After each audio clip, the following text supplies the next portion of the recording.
This is the Blood Red podcast from the Liverpool Echo, giving you the inside track on all the big talking points from Anfield. Hello and welcome along to the latest Liverpool Echo Blood Red podcast. I'm your host for today, Matt Addison. Theo Squires and Tom Cavilla are both with me in the Liverpool Echo office. We're going to have a little bit of a chat around a couple of the bits that have happened this week. The fixtures have been released only a few days after the Champions League final. We're already counting down to the start of next season. We'll have a little bit of a chat about the players that have been released, the new contracts that have been offered as well at Liverpool, and then probably the majority of the podcast we're going to talk a little bit about what the rest of this summer looks like for Liverpool in the transfer market. As I say, the countdown, Theo, to the new season is on. The fixtures have come out. It's always an exciting part of the season. I have to say, I wasn't looking forward to it quite as much as I sometimes am when there's a bit more of a break. It kind of feels like we've gone from one season straight into the next. But Chelsea away to start with. The countdown is on. Yeah, it's an interesting one when you have Chelsea away as that first game, isn't it? Like, historically, that's one of the last teams you want. It's one of the last places you want to go. It hasn't been a happy hunting ground for Liverpool in the Premier League era, but it's this Chelsea side where they're even worse than Liverpool. As hard as that was to be last year, you know they're going to have so many debutants on the opening day. It's a new manager under Pochettino. It could be the perfect time to play them. Yeah. And it's a chance for Liverpool to send out a statement as well, because as poor as Chelsea were last year, if Liverpool go to Stamford Bridge and win, it's like, we're back, boys. We can actually compete now this season. It's still part of a difficult start. Like Bournemouth at home, it's the second game, isn't it? Like that one you're quite confident with. But then you're Newcastle away, third up.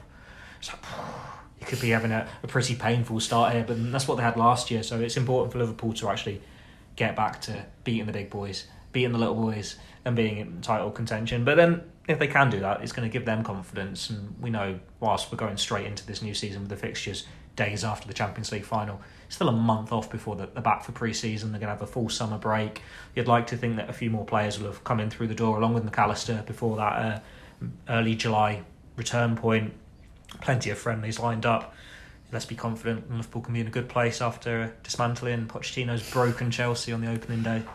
Yeah, I do really get the feeling, Tom, that Chelsea in the first game, probably not a bad time to play them. It is obviously going to be Pochettino's first home game, but I mean, they made so many changes. They're going to make loads more changes. They were so bad last season. If they're going to get good in this next season, it's probably not going to be on day one.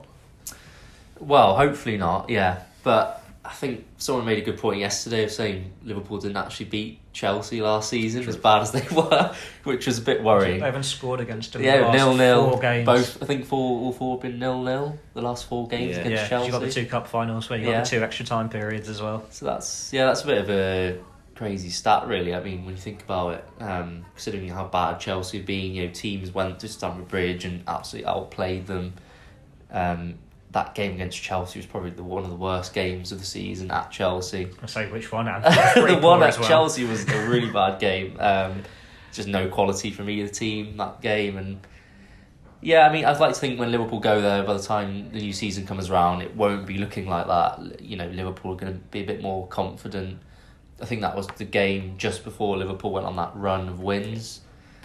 Trent dropped that game, and I think it was the next game he then came in that new role, and then everything changed. So because it was also the game where Curtis Jones came in, wasn't it, to start 11. Yeah.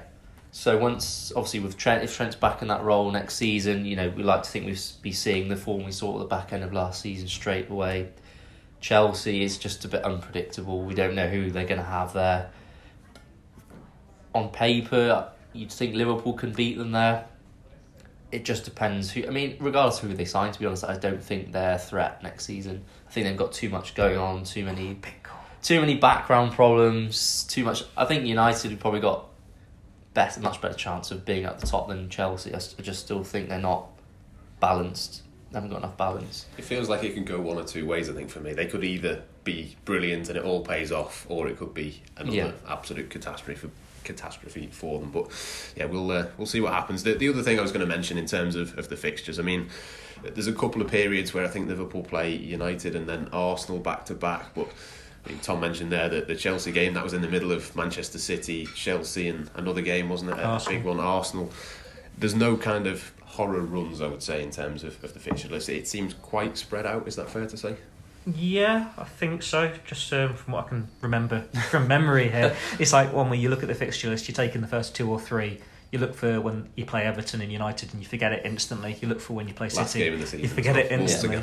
And then last game of the season, as you say, Wolves. So I think we can all say Liverpool will lose the title by a point on the final day of the season, because that's what's happened the last couple of times. It's been Wolves on the final day.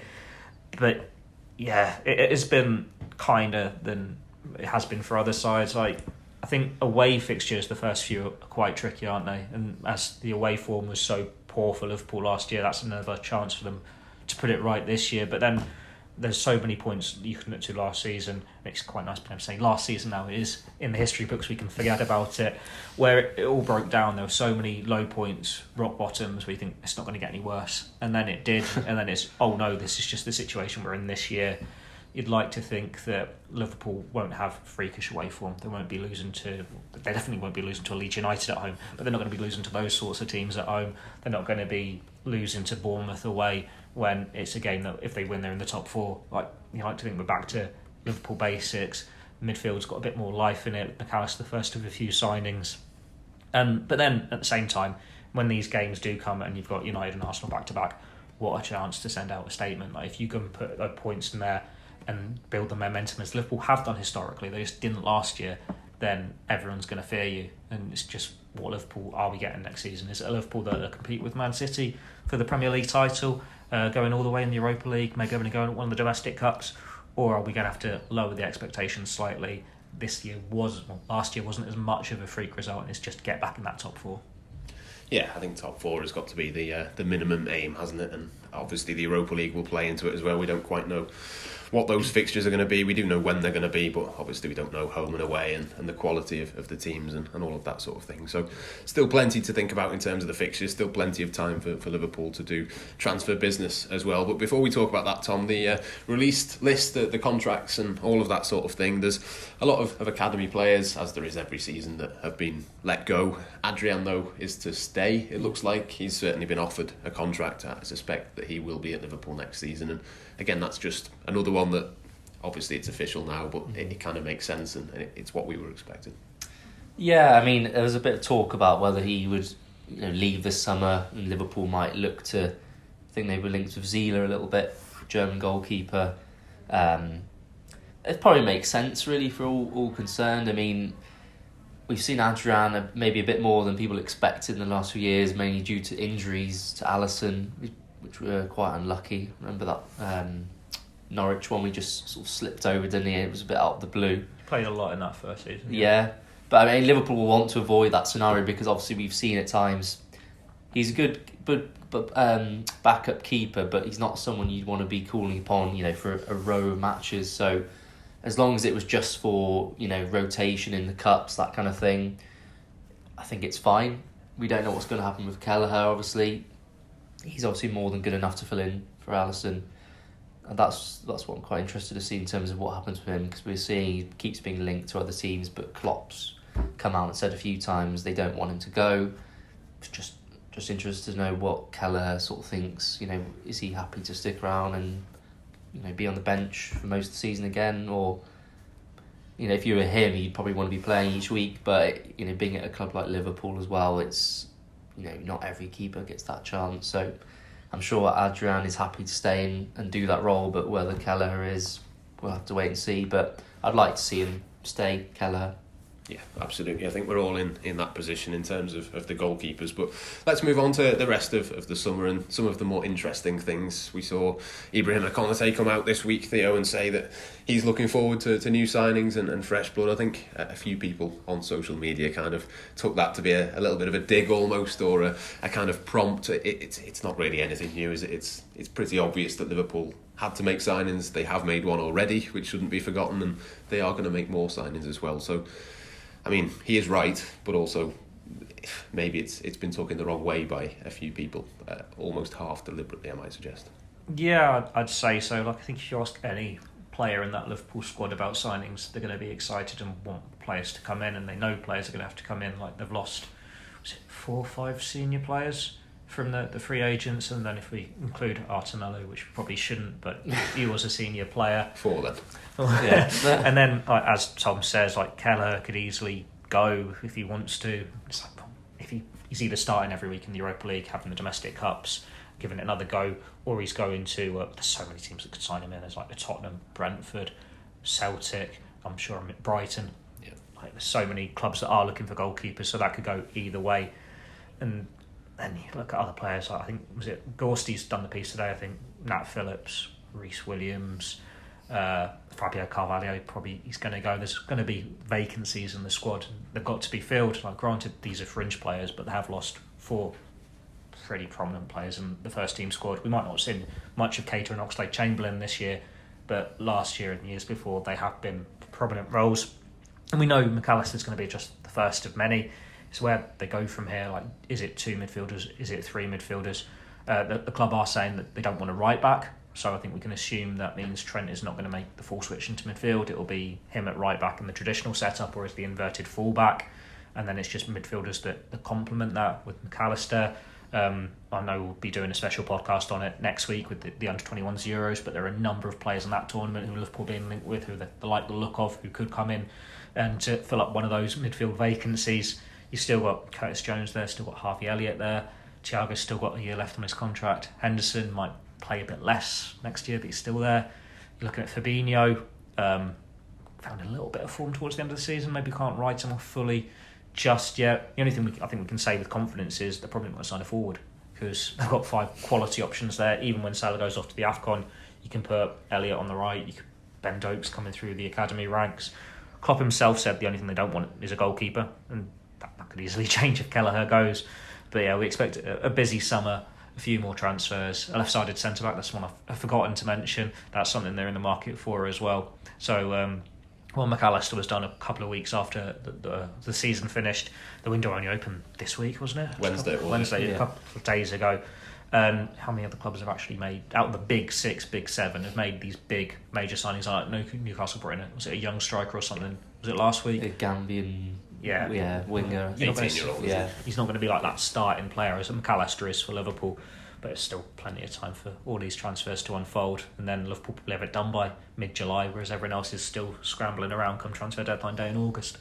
Yeah, one of the other things that happened this week was Declan Rice. A bid has gone in for him, Tom. It looks like he's going to cost at least £100 million, which, when you think of how much Alexis McAllister reportedly cost Liverpool, I mean, that puts it even into more perspective, doesn't it?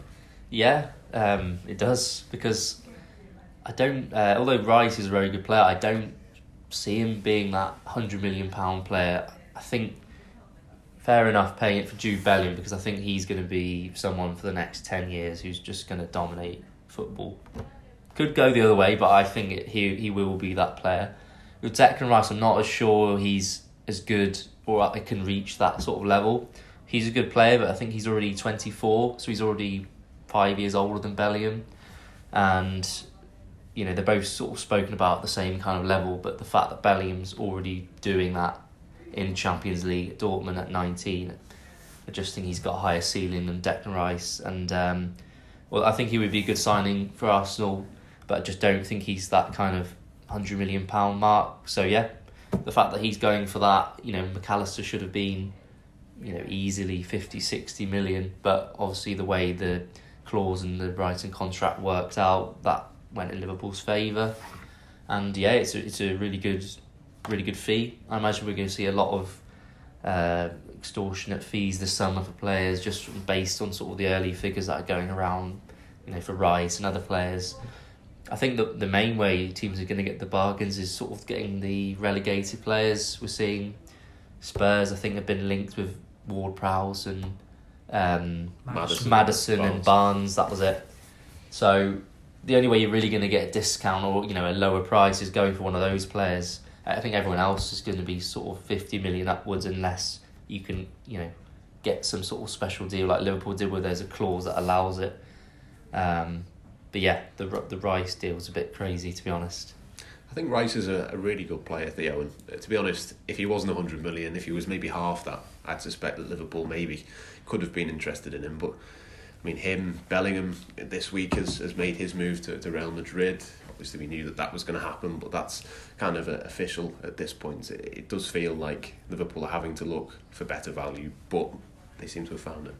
Yeah, we always knew that was going to be the case. Like, Liverpool withdrew from the race for Bellingham in April, but then watching his unveiling yesterday, it sounded like his mind's been made up for a while. That it was going to be Real Madrid. They gave him goosebumps, best club in the world, all that jazz. Now, obviously, he's not going to come out and say, wish I was at Liverpool or wish I was at Man City. But it did sound like that was the move that always excited him. So maybe Liverpool just pulled out the race first before he publicly rejected him, that sort of vibe. You can understand that, can't you? You can accept that. You can understand that. But then you throw in no Champions League money as well, and it's like, well, Liverpool know they have to bring in 2 or 3 midfielders this summer.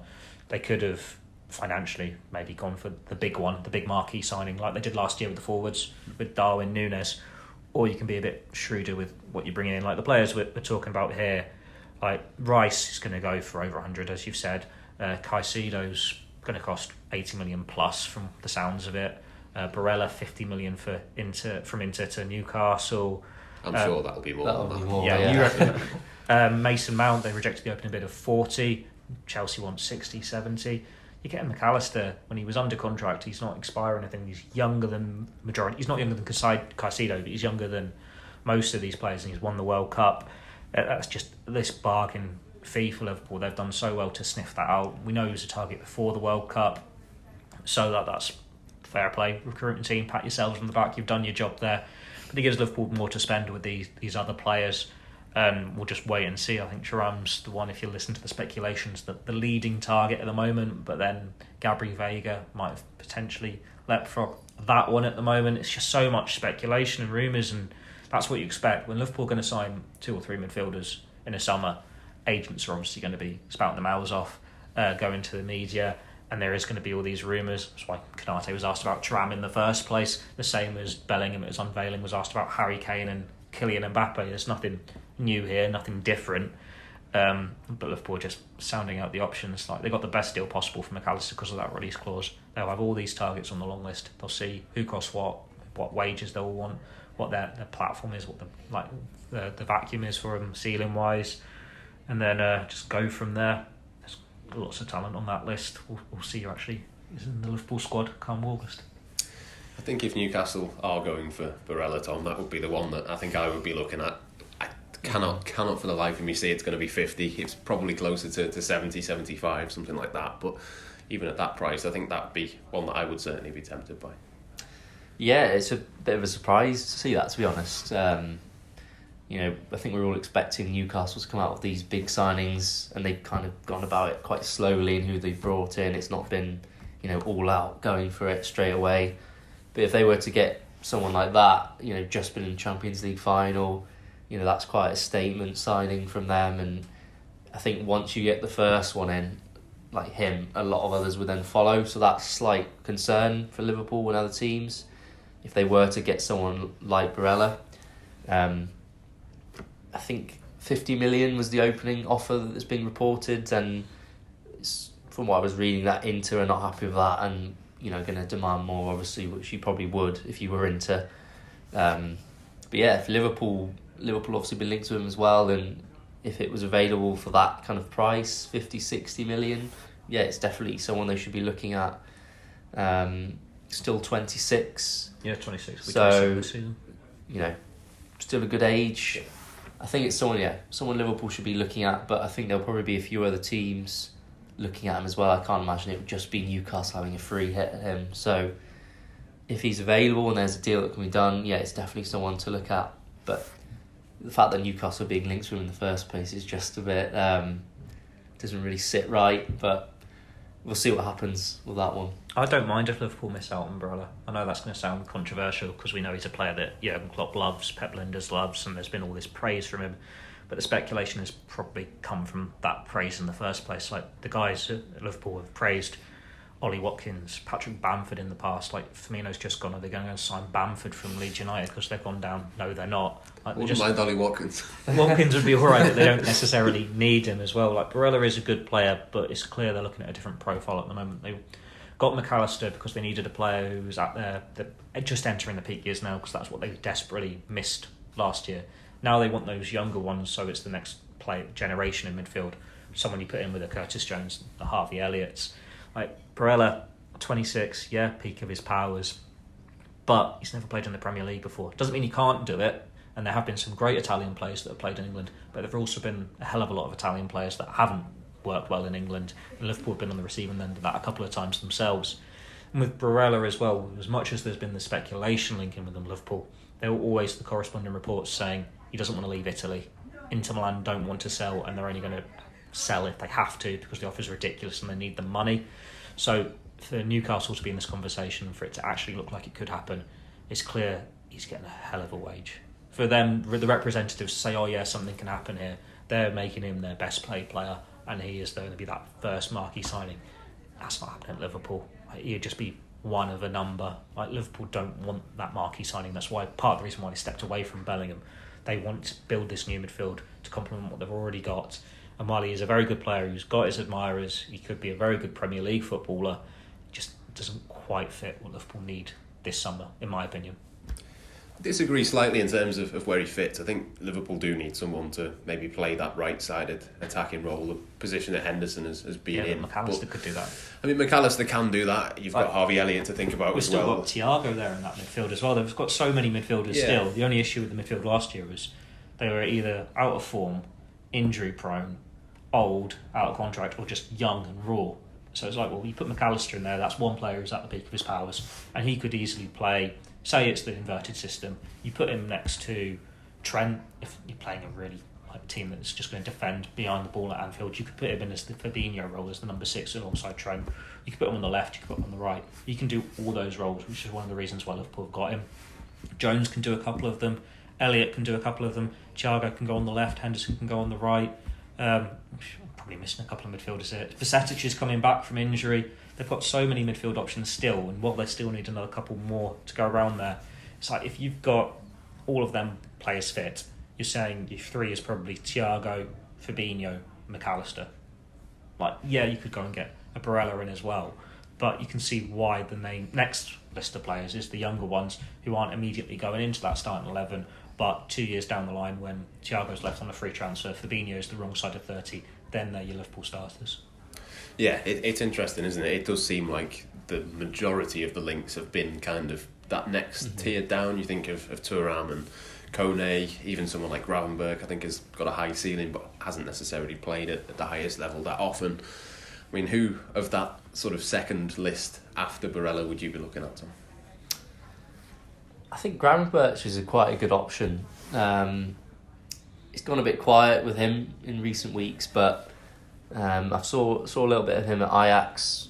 Quite like the look of him there. It hasn't quite worked out for him at Bayern, obviously, so far, but I think he's still a player who's got potential. He's not played much last season under Nagelsmann, so with Tuchel there now, we don't know, how that's quite going to work next season. I think he played in the last game of the season, started that game, which they obviously won, big title decider. So, that's quite a good sign for him in terms of maybe next season playing a bit more. But just being linked with so many names at the minute. But from all the ones that kind of being linked to, he's one of the ones that stands out a bit more. I think he could work in the Premier League. I think he was linked to Arsenal for quite a while as well while he was at Ajax. So he's had other Premier League teams sort of sniffing around for him as well. I'd be interested to see how he would do if he was available for a decent fee. You wouldn't want to be paying over 30 million for him. If you can get him for that kind of price, I think it'd be worth a gamble. Even if he didn't work out because of the age, I think you could still get a decent fee back for him if they were to sell him and it didn't work out. So I think I would go for him just because he's got a little bit more experience of being at bigger clubs, Ajax and Bayern, as opposed to going for someone like Gabri Veiga who's just been at Celta Vigo coming through. He could be good as well, but it's you're taking a bit of a risk with someone like that, a bit more of a risk, I guess.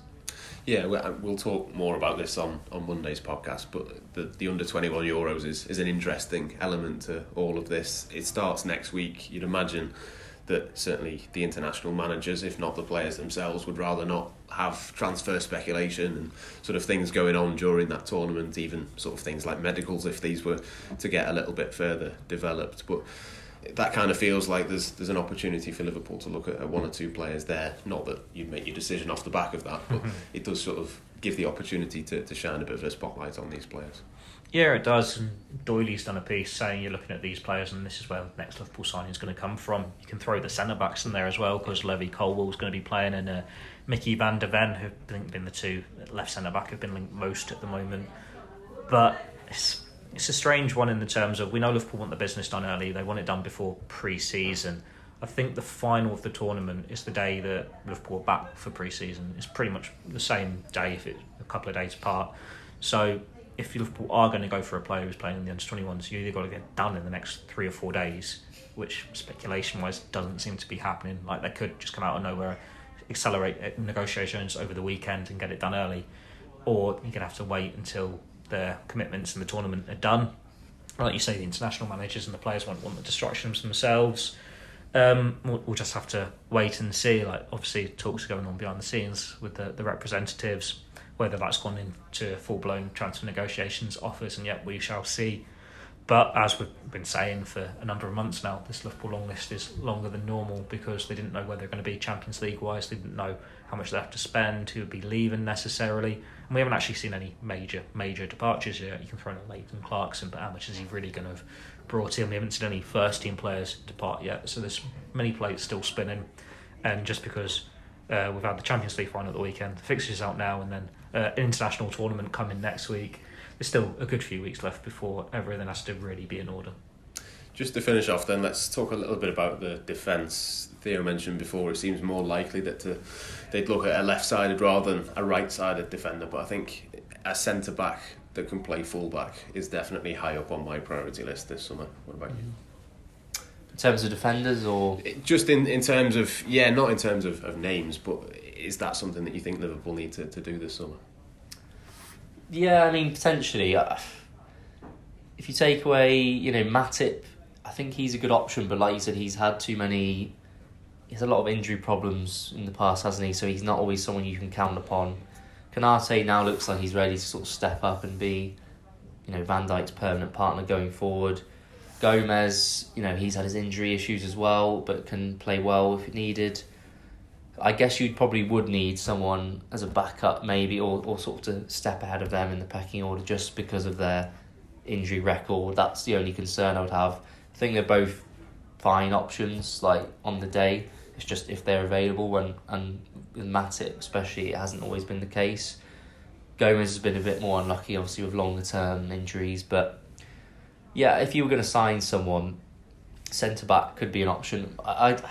I potentially would have gone for a right back. I know Liverpool are saying that's something they're not really looking at, but I just don't think there's much cover there now. I know Milner sometimes stepped in there, that option's gone. Gomez can sometimes slot in. Calvin Ramsey's gone on loan. We're getting Conor Bradley back, who could be an option there next season, but I would just like to have a bit more cover in that position out of all of them. I think on left back, obviously, you've got Tsimikas, who can do a job. And Robertson, obviously, but the right back position just concerns me. If Trent was to get injured, what's the plan then? What would they do? That's what I'm worried about. I guess the plan would be Gomez, but then that brings you back to a centre back conversation, and obviously the difference between Joe Gomez and Trent is very different stylistically in terms of what you want to do as well. So left-sided defenders then. What do you reckon? Yeah, I can see the sense in it because. It's all come from the links to Benjamin Pavard last weekend. That's when people saw the sense in signing someone like that because he can play right centre-back, right back and fit into the new formation, but he's also that alternative to Trent. But at the same time, you look at his age and his profile, whilst he fits, he also doesn't fit. And the club came out with saying they don't want a right back. They're quite happy with what they've got there. And while you could break that down and say, Pavard could be seen as a centre-back, it later emerged that this left centre-back is the priority. And that breaks up into a couple of things. Firstly, probably means if they're sticking with the inverted full-back, you want that option to go with the left-sided centre-back who isn't Andy Robertson. Because you look at Arsenal, Man City, when you've got Zinchenko inverted or John Stones inverted, it's along with a Ben White or a Nathan Ake, actual centre-backs, not a bit shorter fullback who wants to bomb forward and he's still adjusting to it. I'm not saying Robertson's going to be completely left out in the cold if they get this sort of player. And there are going to be lots of games where he can play and still do that role, or they'll go to the traditional formation. But if you're going to, say, Man City at the Etihad, you might want that more defensive option, someone who's more of a centre-back, and it gives them that option there. It's also the long-term replacement for Virgil van Dijk. Like Liverpool, for the past 18 months, have been revamping the attack. They've got in Gakpo, Nunes, Diaz, and done a pretty good job. It seemed impossible to replace Firmino and Mane, and we can all say they've done that quite successfully. This summer, it's the midfield. We know 2-3 players, build a new midfield, go from there.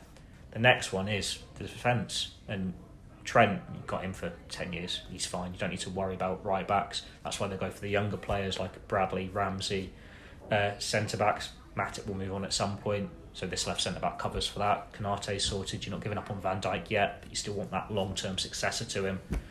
And if it's a left sided centre back who can play left back, it means you can maybe afford to let Tsimikas go, or you've got someone beyond Robertson. It gives Liverpool these options. Like, they don't have the money of a Man City or a Newcastle.